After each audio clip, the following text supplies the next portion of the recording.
കോതമംഗലം മുനിസിപ്പാലിറ്റിയിലെ UDF ഭരണസമിതിക്കെതിരെ CPM മാർച്ചും ധർണയും നടത്തി. മഴക്കാല പൂർവ്വ ശുചീകരണത്തിൽ വീഴ്ച വരുത്തിയെന്നതുൾപ്പെടെയുള്ള കാരണങ്ങൾ ഉന്നയിച്ചായിരുന്നു സമരം. കോതമംഗലം മുനിസിപ്പാലിറ്റിയിൽ UDF ഭരണസമിതിക്കെതിരെ വിവിധ ആരോപണങ്ങളുമായി CPM മുനിസിപ്പൽ ലോക്കൽ കമ്മിറ്റികളുടെ ആഭിമുഖ്യത്തിലാണ് സമരം സംഘടിപ്പിച്ചത്. മഴക്കാലപൂർവ്വ ശുചീകരണത്തിൽ വീഴ്ചയുണ്ടെന്നായിരുന്നു പ്രധാന ആരോപണം.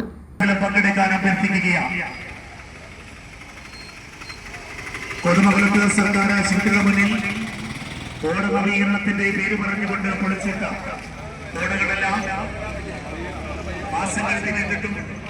മാർച്ചിന് ശേഷം മുനിസിപ്പൽ ഓഫീസിന് മുമ്പിൽ നടന്ന ധർണ CPM ജില്ലാ സെക്രട്ടറി S. സതീഷ് ഉദ്ഘാടനം ചെയ്തു.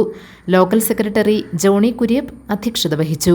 KA ജോയി, CPS ബാലൻ, PM Ashraf, PP Maideen Shah, KM Pareed, Adarsh Kuriakose തുടങ്ങിയവർ പ്രസംഗിച്ചു. GTV news, Kothamangalam.